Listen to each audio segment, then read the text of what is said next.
जालरा स्वयंभूति विभूषण सुरवरा सर्वाधिपा सर्वदा सर्वा सर्वगता शिवा सनिवा श्रीशंकरः पादुमा बंसी विभूषित करान्नाने हृदावा ईकाम्बरालर्बिम्बफलाधरोष्ठा पूर्णेन्दु सुन्दरमुखाधरबिम्बनेत्रा कृष्णापरं किमपि तत्त्वमहं न जाने कृष्णाय वासुदेवाय हरे परमात्मने प्रणतक्लेशनाशाय गोविन्दाय नमो नमः नमोऽस्तु रामाय सलक्ष्मणाय देवैस्तस्यै जनकात्मजाय नमोऽस्तु रुद्रेन्द्रमानिलेभ्यो नमोऽस्तु चन्द्राकमरुद्गणेभ्यः अतुलितबलधामं हेमशैलाप्रदेहं तनुजवनकृशानं ज्ञानिनामग्रगण्यं सकलगुणनिधानं वानराणामधीशं रघुपतिप्रियभक्तं वातजातं नमामि तत्रैव गङ्गा यमुना त्रिवेणी गोदावरी सिन्धु सरस्वती च सर्वाणि तीर्थानि वसन्ति गे यद्गर्भितोदारकथा शंकर भगवान की जय बोलो पार्वती मैया की जय बोलो श्री महापुराण की जय। आज का प्रसंग है कार्तिकेय स्वामी की उत्पत्ति और स्वामी कार्तिक कुमार किस प्रकार से तारकासुर का वध करते हैं। तो सभी देवता भगवान भोलेनाथ का बड़े ही प्रेम के साथ श्रद्धा के साथ उनकी वंदना करते हैं। वंदे वंदन तुष्टमानसमते प्रेम प्रियं प्रेमदं पूर्णं पूर्णकरं प्रपूर्णनिखिलैश्वर्ये कृपासं शिवं सत्यं सत्यमयं च सत्यविभवं सत्यप्रियं सत्यदं विष्णु ब्रह्मणं सुतीप्रयो पाताकृतिशंकरं। भाव ये है वंदना करने से जिनका मन प्रसन्न हो जाता है, जिन्हें प्रेम अत्यंत प्यारा है, जो प्रेम प्रदान करने वाले हैं, पूर्णानंद में है, भक्तों की अभिलाषा को इच्छाओं को पूर्ण करने वाले, संपूर्ण ऐश्वर्यों से युक्त है और कल्याण स्वरूप है। सत्य जिनका श्री विद्या है, सत्य ही परमात्मा का स्वरूप है। सत्यम परम धीमहि, जो सत्यमय है, जिनका ऐश्वर्य त्रिकाला बाधित है, जो सत्यपित एवं सत्यप्रिय एवं सत्य प्रदाता है, ब्रह्मा व विष्णु जिनकी स्तुति करते हैं, स्वेच्छानुसार अपने शरीर को धारण करने वाले उन भगवान शंकर की में वंदना करते। वंदना करने के बाद नारद जी ने पूछा, देवताओं का मंगल करने वाले देव परमात्मा से तो सर्वसमर्थ है, आत्मा राम है, अपनी आत्मा में ही विचरण करने वाले आत्मा राम होकर के भी उन्होंने जिस पुत्र की उत्पत्ति के लिए पार्वती के साथ विवाह रचाया किया, उनके वो पुत्र किस प्रकार उत्पन्न हुआ, तारकासुर का वध कैसे हुआ, किस प्रकार से प्रश्न करते हैं नारद। इसके उत्तर में ब्रह्मा जी ने कथा सुना करके कुमार की गंगा से उत्पन्न होने की बात बताई। कृतिका इच्छाई स्त्रियों के द्वारा उनके पाले जाने पर इच्छाओं की संतुष्टि के लिए इच्छाई स्त्रियाँ जिनको कृतिका कहते हैं, उन्होंने इनको पाल पोष करके बड़ा किया, पुत्र भाव दिया, वात्सल्य प्रेम दिया। तो इसलिए उनकी संतुष्टि के लिए कार्तिकेय स्वामी के 6 मुख हैं, अलग अलग मुख हैं। कृतिकाओं के द्वारा पाले जाने के कारण उनका नाम कार्तिकेय पड़ा। इसके बाद उनके शंकर गिरजा की सेवा में लाए जाने की कथा सुनाई। फिर ब्रह्मा जी ने कहा, भगवान शंकर ने कुमार को गोद में बैठा करके बड़े स्नेह के साथ देवताओं ने उन्हें नाना प्रकार के पदार्थ दिए, विद्याएं प्रदान की, नाना प्रकार के अस्त्र शस्त्र कुमार को दिए गए। पार्वती के हृदय में अपने पुत्र कार्तिकेय को देख करके प्रेम समा नहीं रहा था। उन्होंने प्रसन्नता पूर्वक मुस्कुरा करके कुमार को परमोत्तम ऐश्वर्य प्रदान किया, साथ ही चिरंजीवी बना दिया। लक्ष्मी ने दिव्य संपत्ति तथा एक विशाल मनोहर भाग उनको दिया। विशेषता शिव और पार्वती के आनंद का पारावार नहीं था। इसीलिए देवताओं ने भगवान शंकर से कहा, प्रभु एक तारकासुर कुमार के हाथों ही मारा जाने वाला, इसलिए ही ये पार्वती परिणय तथा कुमारों पर त्याग के लिए आपने पार्वती के साथ विवाह किया।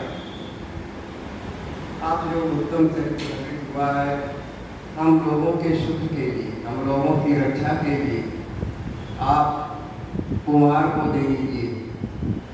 हम लोग आज यह से सुसज्जित होकर के समस्त देवता रण यात्रा करेंगे तारकासुर को मारने के लिए। ब्रह्मा जी कहते हैं उन्हें ये सुनकर के भगवान शंकर का हृदय दयाल हो गया, द्रवीभूत हो गया।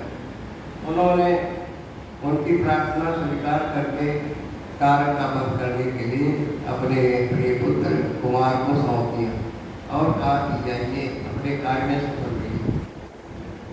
इस प्रकार भगवान भोलेनाथ की आज्ञा मिलने के बाद ब्रह्मा विष्णु आदि सभी देवता इकट्ठे होकर के रूह को आगे करके तुरंत ही उस पर्वत से चल दिए। उस समय कृष्ण भगवान की शोभा का वर्णन किया नहीं जा सकता। भगवान शिव को ये पूर्ण विश्वास था कि मेरा पुत्र कुमार जो है तारकासुर का वध करेगा।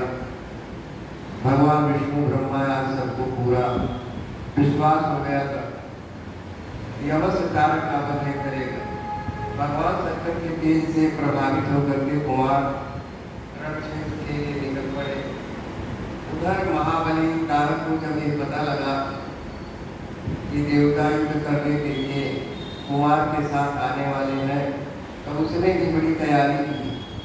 करोड़ों सैनिकों को, असुरों को बुला करके उस मुहाने पर जाकर के वहीं सागर नामक स्थान पर एक घोर युद्ध हुआ। उस समय आकाशवाणी होती है। आकाशवाणी ने कहा कि देवताओं, तुम लोग जो कुमार के आधिपत्य में युद्ध करने के लिए तैयार होकर के आए हो, इससे तुम संग्राम में अवश्य विजय प्राप्त हो। ब्रह्मा जी कहते हैं कि नारद उस समय आकाशवाणी को सुन करके सभी देवता उत्साहित हो गए। सबके अंदर एक विश्वास प्रकट हुआ और एक नए उत्साह के साथ वहाँ पर क्षेत्र में पहुँचे।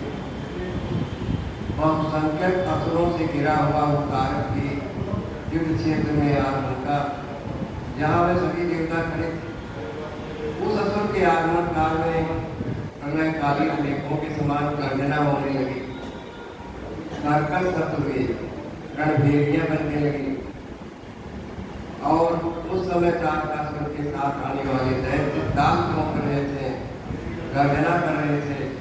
उनके पदाघात से उन असुरों के पैर से पटकने से पृथ्वी जो है कांप रही थी।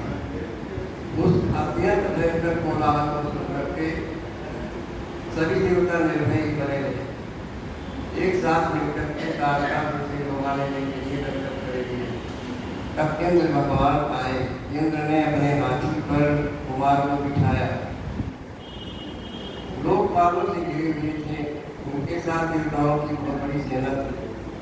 इसके बाद कुमार ने हाथी को छोड़ करके, ऐरावत को छोड़ करके एक रथ पर सवार हो गए और इस प्रकार गुत्थम गुत्था होकर के देवताओं का असुरों का संग्राम शुरू हो गया।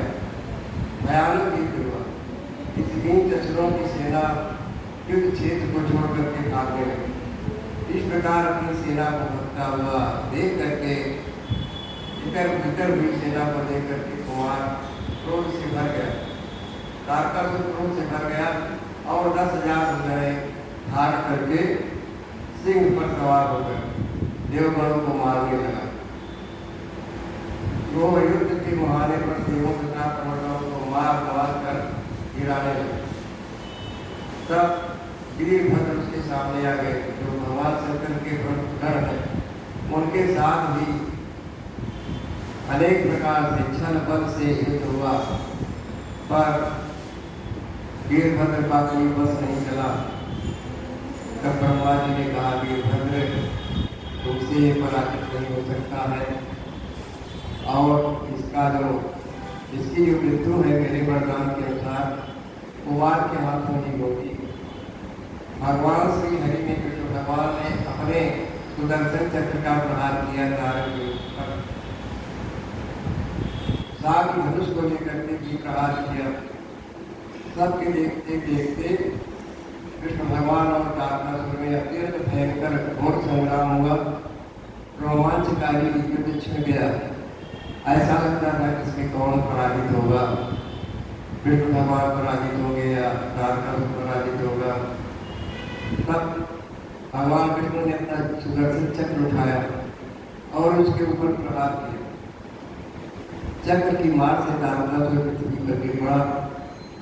वो साले पर महाबलशाली तारक फिर से उठ के खड़ा हुआ और तुरंत ही उठ करके दैत्यराज ने कृष्ण भगवान के सुदर्शन चक्र को टुकड़े टुकड़े करके फेंक दिया।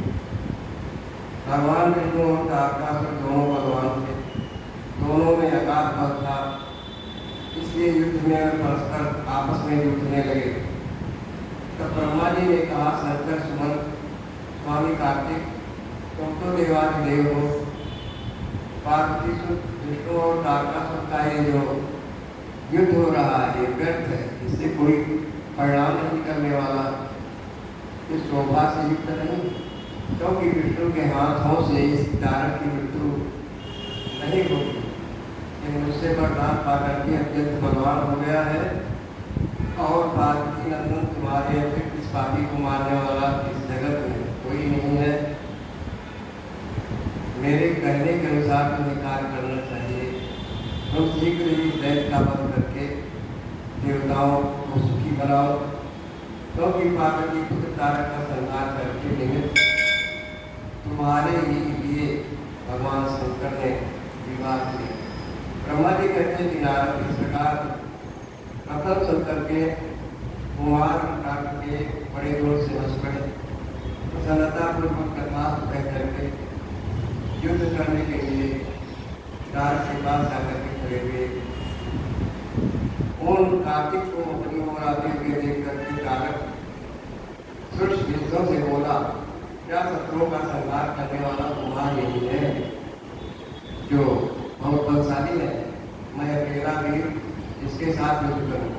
तारक ने सबको मना कर दिया, मैं अकेले ही इससे निकलूंगा, इससे युद्ध करूंगा।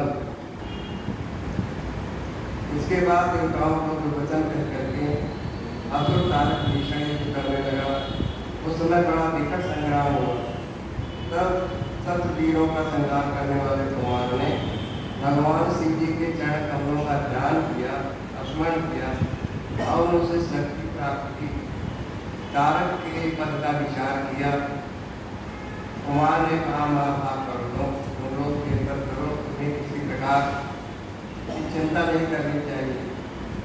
मैं आज तुम सब लोगों की आंखों के सामने ही कुमार इस पापी का वध कर दूंगा। पर्वतों और देवताओं को घाट बना करके कुमार ने गिरिजा चंद्र को प्रणाम किया और एक बहुत बड़ी शक्ति को अपने हाथ में धारण किया। उसका इतना प्रभाव था, सारा ब्रह्मांड जो है प्रकाशित हो उठा। उसमें जो कुमार की शोभा थी अत्यंत ही सुंदर, वर्णन नहीं किया जा सकता। शंकर जी के तेज से संपन्न कुमार ने उस शक्ति से तारकासुर पर प्रहार किया।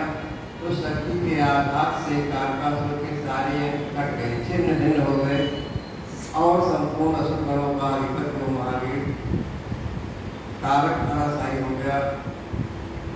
नारद जी को कह दिया ब्रह्मा जी, सबके देखते देखते उसके प्राण पृथ्वी उड़ गए। उस उत्कृष्ट वीर तारक को महासमुद्र में प्राण रहित होकर के गिरा हुआ वीरवर कुमार ने उस पर फिर वार नहीं। उस युद्ध में कुछ असुरों ने भयभीत होकर के द्रोणाचार्य के जो सैनिक थे कुमार के सामने हाथ जोड़ लिए। कुछ छिन्न भिन्न हो गए थे, कुछ मृत्यु के बन गए, कुछ शरणार्थी होकर के अंजलि बांध करके कुमार के सामने प्रार्थना करने लगे। इस प्रकार से समरण छोड़ करके भाग गए। ब्रह्मा जी कहते हैं नारद, इस प्रकार वो सारी दैत्यों की सेना नष्ट हो गई और तारकासुर का वध हो गया। इंद्रजाल सभी देवता आनंद मग्न हो गए। कुमार को विजय दे करके एक साथ संपूर्ण देवताओं तथा त्रिलोकी के समस्त प्राणियों को महान आनंद प्राप्त हुआ।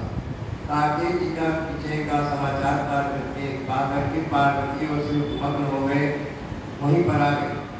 पर जिनके हृदय में इसने माता नहीं था और पार्वती की प्रेम पूर्वक सूर्य के समान तेजस्वी अपने पुत्र को अपनी गोद में उठा लिया, लाड़ त्याग करने लगे। उसी अवसर पर अपने पुत्रों से घिरे हुए हिमालय में बंद बांधवों तथा अपने अनुयायियों के साथ आकर के उनकी स्तुति। इस प्रकार से तारकासुर का वध कुमार के हाथों हुआ। सूर्य जी कहते हैं कि तारकार कुमार के उत्तम एवं अद्भुत वृत्तांत को सुन करके नारद जी को बड़ी प्रसन्नता हुई। उन्होंने प्रेम पूर्वक ब्रह्मा जी से पूछा। नारद जी बोले, देवादेव, आप तो शिव संबंधी ज्ञान के अर्थात सागर हैं। मैंने स्वामी कार्तिकेय का वृत्तांत सदा वृत्तांत सुना। आप गणेश का उत्तम चरित्र सुनना चाहता हूँ। उनका जन्म इस प्रकार हुआ जो संपूर्ण मंगलों के मंगल वर्णन की। सूर्य जी कहते महामुनि नारद के ऐसे वचन को सुन करके ब्रह्मा जी का मन प्रसन्नता से गदगद हो उठा और सिद्धि का स्मरण करके ब्रह्मा जी ने कहा, नारद, पहले जो मैंने विधि पूर्वक गणेश जी की उत्पत्ति का वर्णन किया था, शनि की दृष्टि पड़ने से गणेश का मस्तक कर दिया। जब गणेश जी की पार्वती जी से उत्पन्न हुए थे तो शनि महाराज जी सभी देवता देखने के लिए गए थे, तो शनि देख नहीं रहे थे। पार्वती ने कहा, तो प्रसन्न नहीं दिखाई देते हो, मेरे देवी को देख नहीं रहे हो, क्या बात? उन्होंने कहा, माता जी, मेरी दृष्टि में दोष मैं भी देखूँ। कहा, नहीं देखी, कुछ नहीं हो। जैसे ही शनि ने दृष्टि डाली वैसे ही गणेश जी का जो मस्तक था रख करके अलग हो गया। तो ये तो कथा कहते हैं ब्रह्मा जी की, मैंने तो पहले कहा था, ये गणेश की उत्पत्ति तो इस प्रकार। दूसरी फिर कल के अंतर में जब स्वयं कल पाया तो उसमें जो घटित हुआ उसको मैं कह रहा हूँ। गणेश जी की जन्म कथा का वर्णन करता, जिसमें भगवान शंकर ने ही अपने पुत्र गणेश का सिर अलग कर दिया, काट दिया। इस विषय में तुम्हें संदेह नहीं करना चाहिए, क्योंकि भगवान भोलेनाथ लीला विशाल कल्याणकारी है, सृष्टिकर्ता, सगुण और निर्गुण स्वरूप है। उन्हीं की लीला से सारे विश्व की सृष्टि होती है, रक्षा होती है, संहार भी होता है। आप प्रस्तुत विषय को आदर पूर्वक सुनो। एक समय पार्वती जी अपनी जया विजया सखियों के साथ अंतापुर में बैठी हुई थी। तब जया विजया ने पार्वती से कहा, माता जी, आप ये जितने भी अंतर हैं, भोलेनाथ के नंदी हैं, भृंगी हैं, वीरभद्र हैं, सब भगवान भोलेनाथ की आज्ञा का पालन करते हैं। मेरा कोई ऐसा नहीं है जो मेरे ही पक्षधर हो, मेरे कार्यों को करे, मेरी आज्ञा के अनुसार कार्य करे। ऐसा विचार करके एक दिन भगवान भोलेनाथ जब पार्वती जी स्नान कर रही थी स्नानागार में, अचानक गए और भृंगी को बहका करके डरा करके अंदर चले गए। तब उनको पार्वती जी को स्मरण हुआ, जया विजया जो कह रही थी वो बात सत्य है, मुझे अपना कोई कर्म नियुक्त करना चाहिए। तब पार्वती जी के शरीर का जो मैल है निकला, उपटन लगवा रही थी। उसी उपटन के द्वारा उन्होंने एक मानव शरीर निर्मित किया और अपनी शक्ति के अनुसार पुनः उसको जीवित कर दिया। जैसे ही वो पुरुष खड़ा हुआ। पार्वती जी ने कहा कि तुम मेरे पुत्र हो। तो कहा ठीक है माता जी, आदेश करिए मैं किस प्रकार से आपकी सेवा करूं। पार्वती जी ने कहा कि तुम मेरे द्वार पाल बन जाओ, मेरे द्वार पर रहो। तुम्हारी अनुमति के बिना कोई अगर प्रवेश न करने पाए, कोई भी हो।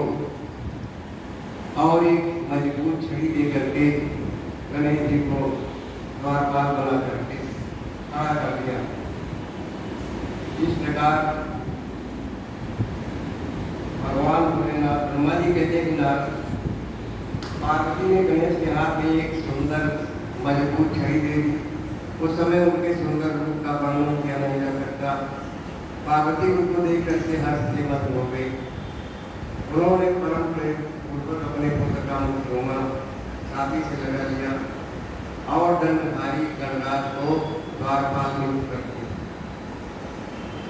ब्रह्मा जी कहते हैं बेटा नारद, इसके बाद पार्वती नंदन महादेव गणेश पार्वती की जितनी कामना से छड़ी लेकर के द्वार पर खड़े हो गए। 12 दिन हो गए। उधर शिवा अपने पुत्र गणेश को अपने दरवाजे पर नियुक्त करके सखियों के साथ निश्चित होकर के स्नान करने लगे। उसी समय भगवान शिव जो परम कौतुकी है, गीता रचने वाले, वहाँ पर पहुँच गए और अंदर जाने के लिए कहने लगे।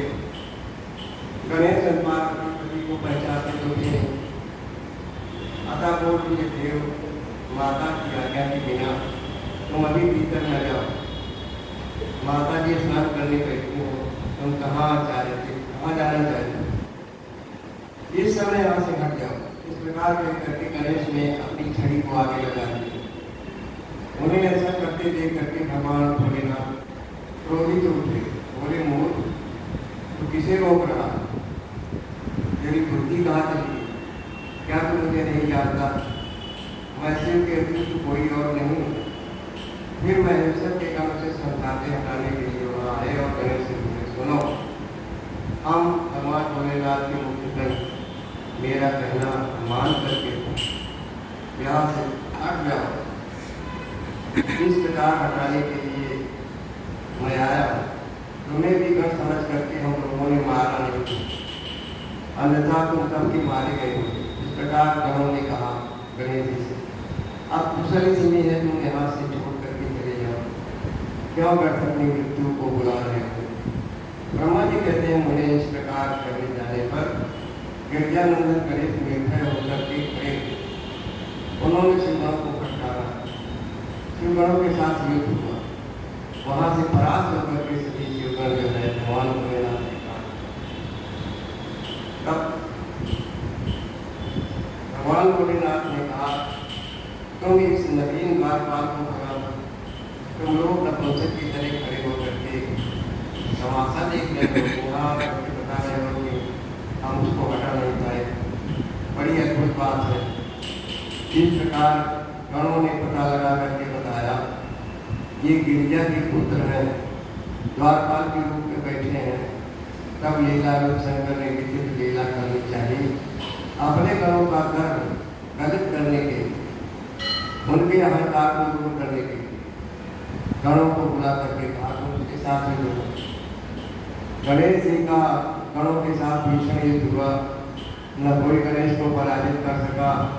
तब भगवान भोलेनाथ स्वयं आ गए।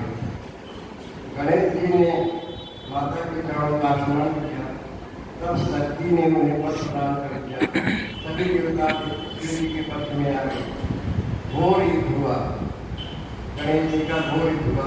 अंततः भगवान भोलेनाथ ने अपने त्रिशूल से गणेश का जो मस्तक था काट दिया। जब ये समाचार पार्वती को पता लगा कि गणेश जी का सिर जो है भगवान भोलेनाथ ने विच्छेद कर दिया, धड़ से अलग कर दिया, बहुत क्रोधित हुई।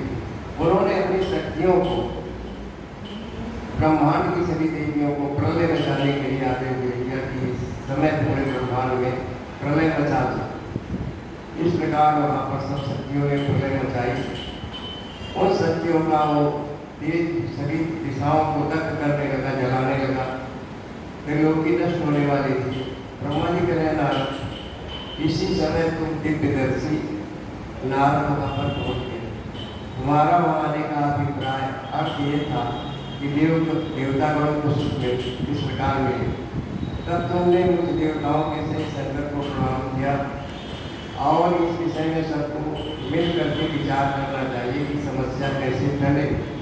तब वो सभी देवता कुछ महामना के साथ सलाह करने लगे, दुख का निवारण कैसे हो सकता है। फिर उन्होंने यही निश्चय किया कि जब तक गिरजा देवी प्रकट होते रहेंगे तब तक इस संसार में, इस ब्रह्मांड में सुख नहीं प्राप्त हो सके। अब इस विषय में और विचार करना कर देवर्षि सभी जाकर के प्रार्थना कर लेंगे। श्री देवता ये गंगे तुम्हें नमस्कार है, जो पत्नी तुम्हें प्रणाम है, चंडिके तुम मेरा अभिवादन सरकार कल्याणी तुम्हें बारंबार प्रणाम। इस प्रकार से स्तुति करके हुए सभी देवता नतमस्तक होकर के माँ पार्वती के सामने खड़े थे। ब्रह्मा जी कहते हैं नारद, इस प्रकार तुम सभी ऋषियों के द्वारा स्तुति किए जाने पर परा देवी पार्वती ने उनकी क्रोध भरी दृष्टि से देखा, किंतु कुछ कहा नहीं।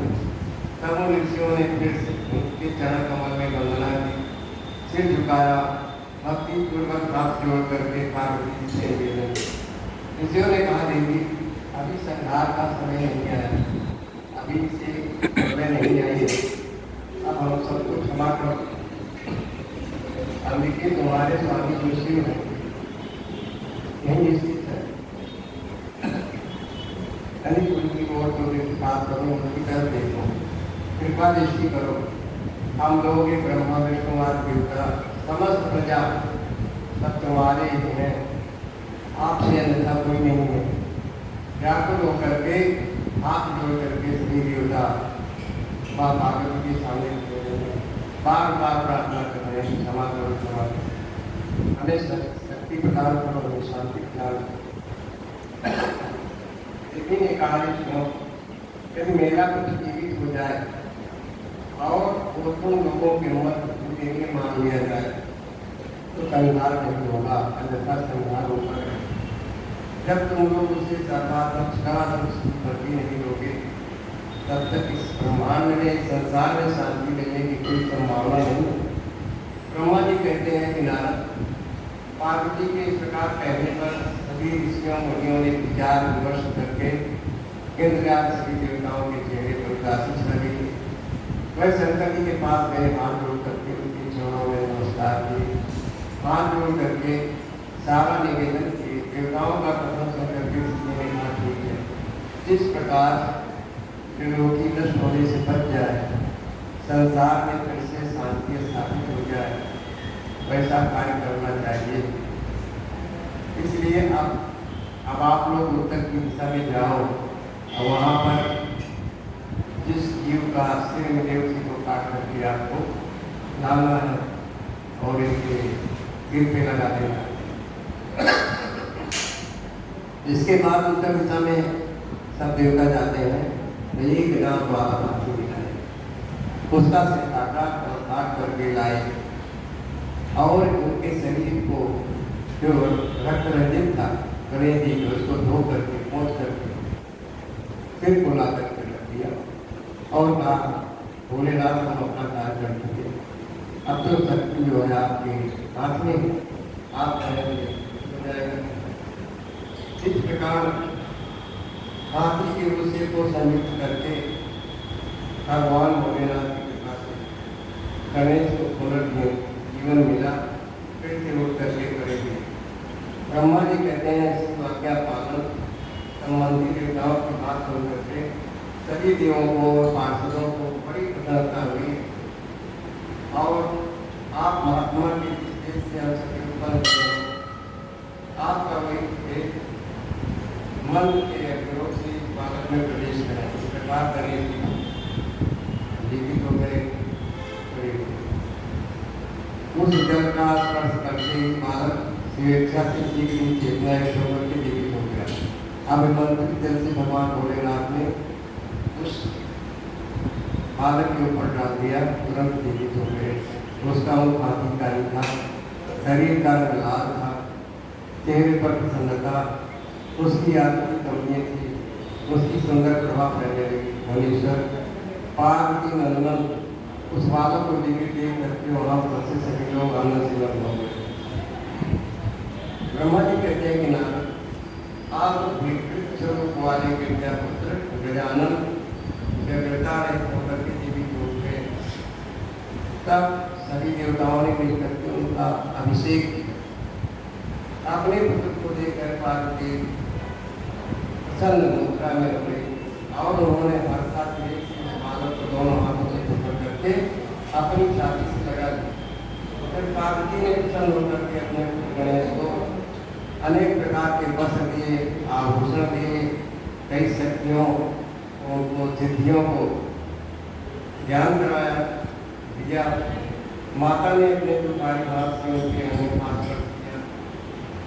इस प्रकार से पत्नी पार्वती देवी ने अपने पुत्र का सत्कार करके उसके मुख को चूमा, प्रेम पूर्वक प्रदान देते हुए कहा, बेटा इस समय मुझे बड़ा कष्ट झेलना पड़ा, किंतु अब कृत हो गया, धन्य हो गया। आज से संपूर्ण देवताओं में तेरी सबसे पहली पूजा होगी, कभी दुख का सामना नहीं करना पड़ेगा। इस समय तेरे मुख पर सिंदूर दिख रहा है, इसलिए मनुष्यों को सदा सिंदूर के द्वारा ही गणेश की पूजा, तुम्हारी पूजा करनी चाहिए। जो मनुष्य पुष्प, चंदन, सुंदर गंध, नैवेद्य, द्रव्य, आरती, तांबूल और दान से तथा परिक्रमा करके नमस्कार करके विधि पूर्वक तेरी पूजा करेगा, उसको समस्त सिद्धियां प्राप्त हो जाएंगी, उसके सारे विघ्न तत्काल नष्ट हो जाएंगे।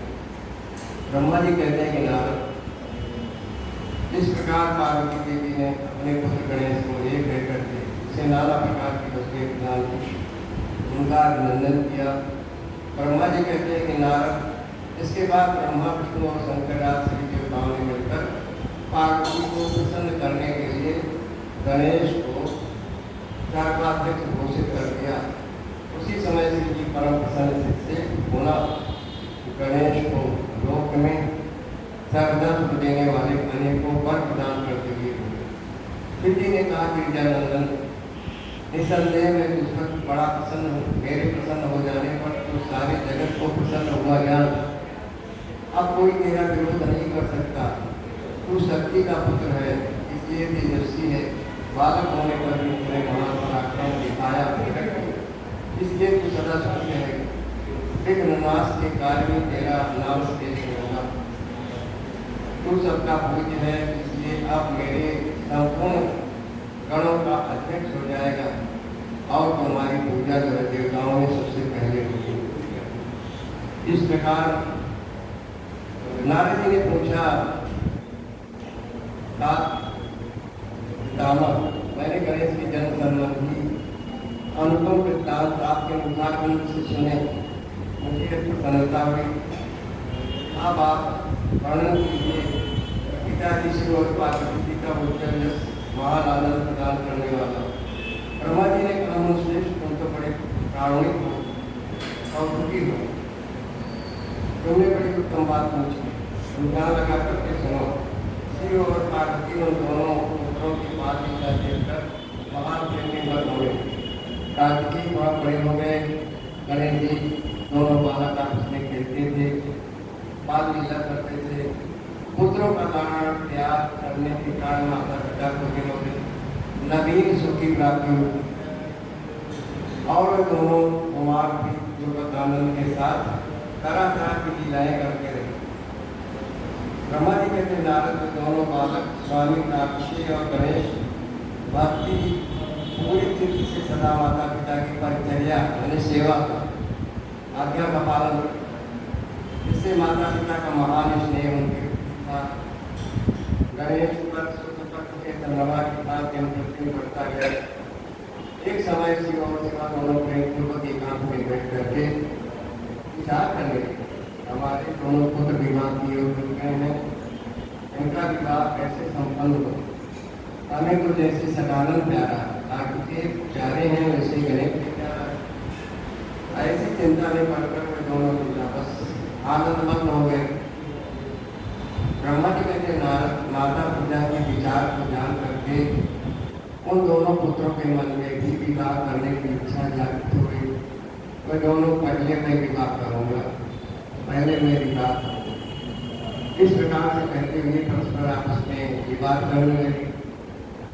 तब जगत के अधीश्वर वे दोनों दंपति पुत्रों की बात सुनकर के लौकिक आचार का सहारा लेते हुए बड़े आश्चर्य को प्राप्त हुए।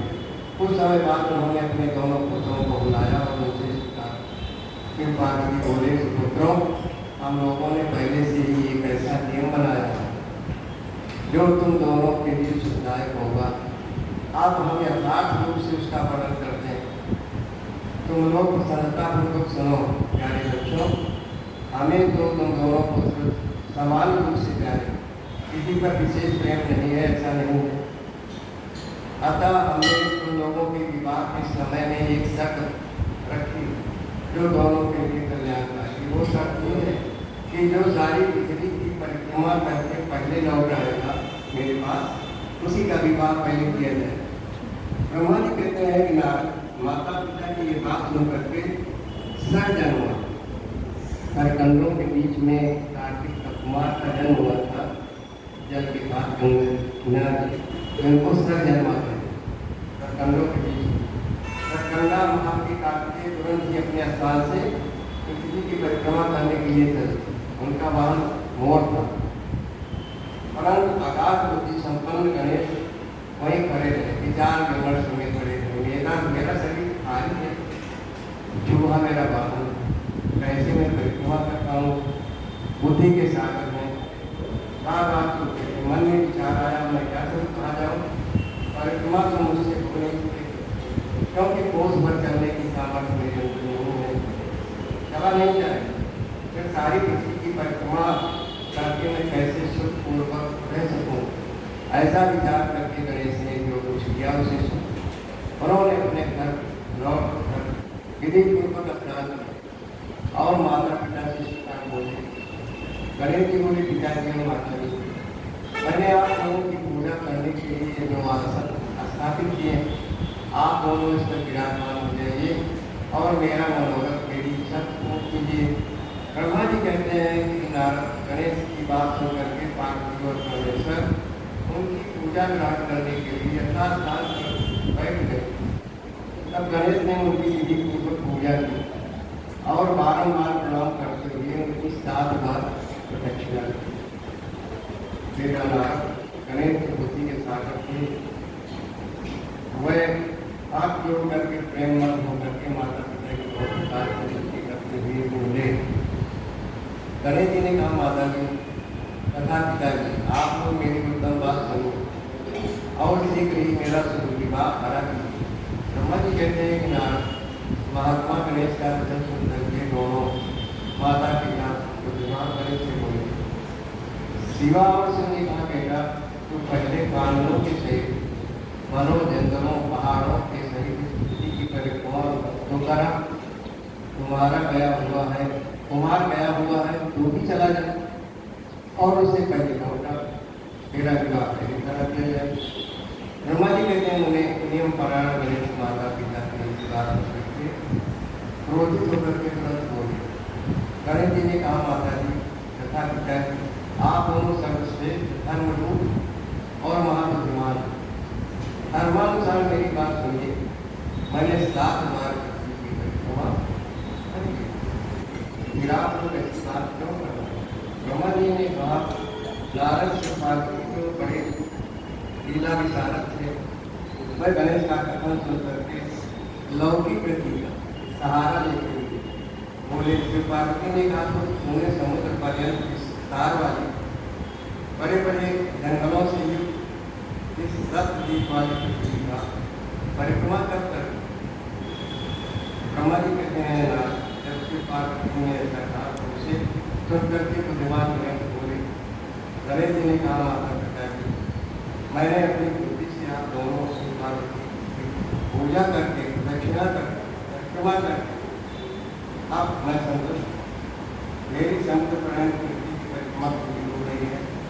धर्म के संग्रह भूत वेदों और शास्त्रों में जो ऐसे वचन मिलते हैं वो सत्य है अथवा असत्य, माता पिता ही संसार होता है।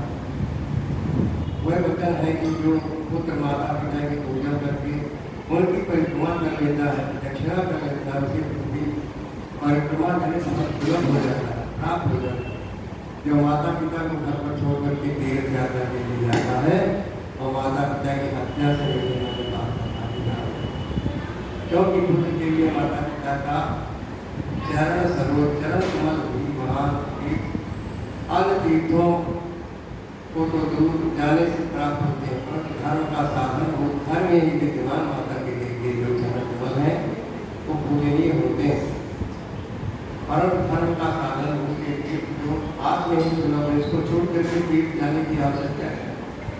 पुत्र के लिए माता पिता और इसकी बेटी पति ये दोनों सुंदर तीर्थ घर में ही वर्तमान ऐसा जो शास्त्र निरंतर घोषित करते हैं, शास्त्र की मान्यताएं उसे फिर आप लोग असत्य कर दीजिए।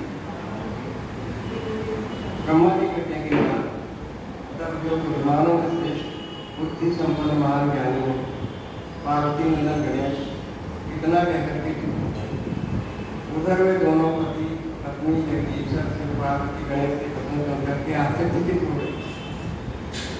वे यथार्थभाषी अद्भुत प्रतिभागे अपने पुत्र गणेश की प्रशंसा करते हुए बोले, पार्वती और शिव ने कहा, बेटा वो महान है, आत्मबल से उत्पन्न है, इसी से तुझमें निर्मल बुद्धि उत्पन्न हुई।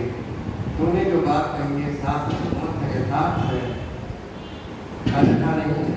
दुख का अवसर आने पर जिसकी बुद्धि विशिष्ट हो जाती है उसका दुख उसी प्रकार नष्ट हो जाता है। जैसे सूर्य के उदय होने पर अंधकार नष्ट हो जाता है, जिसके पास बुद्धि है वही बलवान है। बुद्धि में सकल जिसके अंदर बुद्धि है वो हर जगह पर विजय प्राप्त कर लेता है। एक कहानी है, एक जंगल में बहुत से जानवर रहते थे, तो उसमें जो है एक शेर था, शेर बब्बर था। उसने कहा कि भाई हम एक आदमी चले जाओ मेरे पास, रोज में रक्षण करूँगा और अपना समझ लो कब कौन आना है, किसको आना।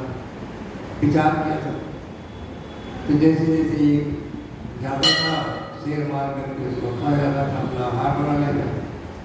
एक दिन नंबर आया खरगोश। खरगोश ने कहा आप लोग मत जाइए, आज मैं जाऊँ। खरगोश जब गया तो काफी देर शाम होते हुए सूर्यास्त हो रहा था, जा करके पहुंचा। सूर्यास्त बड़ा वादी था, जाकर पहुंचा। शेर ने कहा इतने समय से मैं भूखा बैठा तो किस लिए नहीं है, कहाँ ले गए थे? उसने कहा कि एक जो है शेर हमको मिल गया था। उसने कहा कहाँ जा रहे हो? मैं जंगल तक आ जाऊँ, कुछ नहीं है मेरे सामने। उसको क्रोध आ गया, उसने कहा कि ये दिखाई कहाँ थे? तो बुद्धिमान खरगोश ले गया एक कुआं था, कुएं के पास जाकर के रोटी के अंदर है। जैसे ही अपनी परछाई उसने देखा, बड़े क्रोध में जोश में आकर के उस कुएं में कूद पड़ा। तो बुद्धि में सकल इसके अंदर बुद्धि है, उसी के अंदर बल। तो इस प्रकार शिवा और शिव कहते हैं तुम्हारे पास बुद्धि है, तुम्हारे पास बल है, बुद्धिहीन के पास बल कहाँ? पुत्र वेद शास्त्र और पुराणों में पालन के लिए धर्म पालन की जैसी विधि बताई गई है, आज तुमने पूरी कर दी और अपनी बुद्धिमत्ता का परिचय भी दे दिया। ऐसा कौन दूसरा कर सकता? हमने मेरी बात मान ली, अब इसके विपरीत नहीं करेंगे। ब्रह्मा जी कहते हैं इस प्रकार कहकर के बुद्धिमान गणेश की स्थापना और केवल उनके विवाह के संबंध में उनका विचार करें। उसी समय विश्वरूप नाम के जो संत थे उनके साथ विवाह का उद्योग प्राप्त करके उनके दो सुंदरी कन्याएं थी, सिद्धि और बुद्धि। उनके साथ इनका गणेश जी का विवाह रचा दिया गया। जब पृथ्वी की परिक्रमा करके कुमार आए तो देखा कि इनके बच्चे बच्चे हो गए। बड़ा क्रोध हुआ, ये जो शर्त रखी थी ये तो कहीं गया नहीं, ऐसा विवाह पहले कर दी। क्रोध की वसीभूत होकर के कुमार जो है आजीवन विवाह नहीं किए। वह वहाँ मंदराचल पर्वत पर जाकर के निवास करते हैं। आज भी शिवरात्रि के बाद भगवान भोलेनाथ अपने पुत्र से मिलने के लिए उस पर्वत पर जाते हैं। बोलो शंकर भगवान की जय। ओम नमः शिवाय, ओम नमः शिवाय, हर हर भोले नमः शिवाय, ओम नमः शिवाय, ओम नमः शिवाय, हर हर भोले नमः शिवाय। जटाधराय शिव जटाधराय, हर हर भोले नमः शिवाय। जटाधराय शिव जटाधराय, हर हर भोले नमः शिवाय। ओम नमः शिवाय, ओम नमः शिवाय, हर हर भोले नमः शिवाय। गंगाधराय शिव गंगाधराय, हर हर भोले नमः शिवाय। गंगाधराय शिव गंगाधराय, हर हर भोले नमः शिवाय। ओम नमः शिवाय, ओम नमः शिवाय, हर हर भोले नमः शिवाय।